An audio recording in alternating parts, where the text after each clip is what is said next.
જય શ્રી કૃષ્ણ, જય હો, મંગલમય હો. આપણે ચાલ્યા જ કરીએ છીએ, ચાલતા ચાલતા દોડતા જ રહીએ છીએ. આપણા પગ અટકતા નથી અને અટકે તો પણ ચાલવાનો પ્રયત્ન કરીએ જ છીએ. હા, ડૉક્ટર કહે છે ચાલતા રહો, બસ ચાલતા રહો, બેસી ન રહો.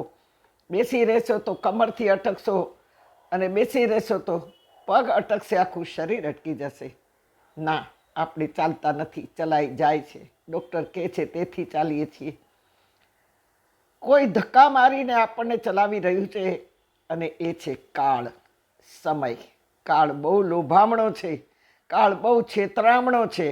પગ ન ચાલતા હોય છતાં પણ કોઈ લાભ થતો હોય, પાર્ટી હોય કે કોઈ શોપિંગ હોય તો પરાણે પણ આપણે ચાલીએ તો છીએ જ ભાઈ. કોઈ સત્કાર્ય હોય કે કોઈ પુણ્ય કાર્ય હોય, આવા કોઈ સારા કાર્યો સામે આવે ત્યારે ભૌતિક કાર્ય, સંસારી કાર્ય, પરીક્ષા કરવા ત્યારે જ ટપકી પડે, ત્યારે જ આપણા પગ દુખવા માંડે, ત્યારે જ આપણે બહાના કાઢીએ કે મારાથી ચલાતું નથી તેથી નહીં આવી શકું. આપણે કોને પસંદ કરશું? જ્યારે આપણી સામે કોઈ પુણ્ય કાર્ય આવે, સંસારી કાર્ય આવે, સત્સંગનું કાર્ય આવે અને સાથે ભૌતિક કાર્ય પણ આવે તો કોને પસંદ કરશું? શોપિંગના સેલને પસંદ કરશું કે સ્વાધ્યાય સત્સંગને? પણ તે જ દિવસે બંને સાથે આવ્યા છે. શું કરશું? આપણે શોપિંગને જ પસંદ કરશું. કંઈ વાંધો નહીં, એમાં કોઈ પાપ નથી. હા, પણ સાથે યાદ રાખજો, આપણી ઉન્નતિ પણ નથી, આપણો વિકાસ પણ નથી, આપણું ધર્મ કાર્ય પણ નથી અને તેથી એનું ફળ પણ નથી. પણ એટલું યાદ જરૂર રાખવાનું કે આ જગત આપણું ઘર નથી. આપણે માત્ર મહેમાન જ છીએ.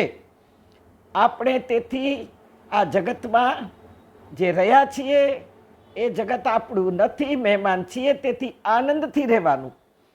આપણાથી બીજાને આનંદ મળે, ઘરના લોકોને જેમ આપણે મહેમાન થઈને ગયા હોઈએ તો એના ઘરમાં જેટલા રહેતા હોય એને આપણાથી આનંદ જ મળવો જોઈએ.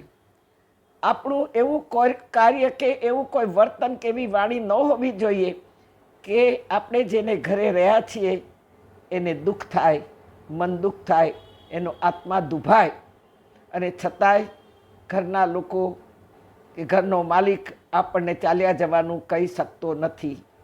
કોઈને ત્યાં આપણે મહેમાન થઈને ગયા હોઈએ તો જેને ત્યાં રહ્યા છીએ તો યાદ રાખજો, હજી 4 મહિના આપણે રહેવાનું છે, કારણ કે આપણી ટિકિટ 4 મહિના પછીની છે. તો માલિકના ઘરમાં અશાંતિ, અગવડ, અવરોધ ઊભા થાય તેવું વાતાવરણ આપણે પેદા નહીં કરવાનું. જે સુખ આપ્યું છે માલિકે, સગવડ આપી છે, સુવિધા આપી છે, સહકાર જેવી ચારેય વાતો મહેમાન નવાજીમાં ઘરના માલિકે આપી છે. તેથી એની કદર કરવાની, એનો ઉપકાર માનવાનો કે આ તમે ન હોત તો હું કોને ઘરે ઉતરતે, કારણ કે અહીંયા તો આ ગામમાં મારું કોઈ સગું વાલું નથી, કોઈ મને ઓળખતું નથી, હું કોઈને ઓળખતો નથી. એને બદલે ઘરની કમીઓ કાઢવી, અછતો, અગવડો ગાયા કરવી. સારું છે કે માલિક બહુ પ્રેમાળ છે, મર્યાદાશીલ છે, તેથી કંઈ નથી દેતા કે અહીં ન ગમતું હોય તો જાઓ, ન ફાવતું હોય તો ચાલ્યા જાઓ. ક્યાં જઈશું? અરે ફૂટપાથ પર જઈશું તો એ ફૂટપાથ પણ માલિકની જ છે. માટે કોઈ જ ફરિયાદ નહીં કરવાની. તેમ આ જગત આપણું નથી. જુઓ, દ્રષ્ટાંત એટલા માટે આપ્યું કે આપણને સિદ્ધાંત સમજાઈ જાય. તેમ આ જગત આપણું નથી, જગદીશનું છે. તે જેમ રાખે એમ જ રહેવાનું છે. ઉલટા આ જગતને, જગતના લોકોને, જગતની સિચ્યુએશનને, જગતની વેધર એટલે ઋતુઓને ઉપયોગી થઈને રહેવાનું છે. આવો, આવી એક પ્રાર્થના કરીએ.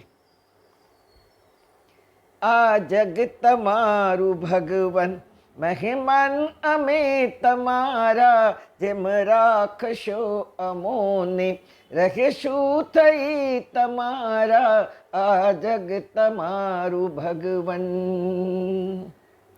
સંસારના સંબંધો સરપોની જેમ સરકે પરિતાપના પ્રવાહોમાં મન અમારું ભટકે, શ્રદ્ધાના પુષ્પ ખીલવો જીવનની વાટિકામાં. આ જગ તમારું ભગવન, મહેમાન અમે તમારા, જેમ રાખશો અમોને રહેશું થઈ તમારા. આ જગ તમારું ભગવન.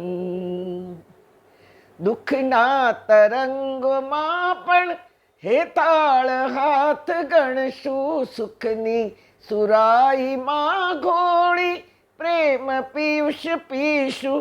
ભૂલો ઘણીએ કરીએ, ભૂલો ઘણીએ કરીએ, બાળક ગણો તમારા.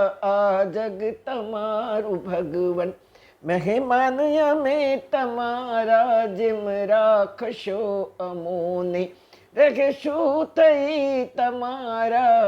આ જગ તમારું ભગવન, આ જગ તમારું ભગવન.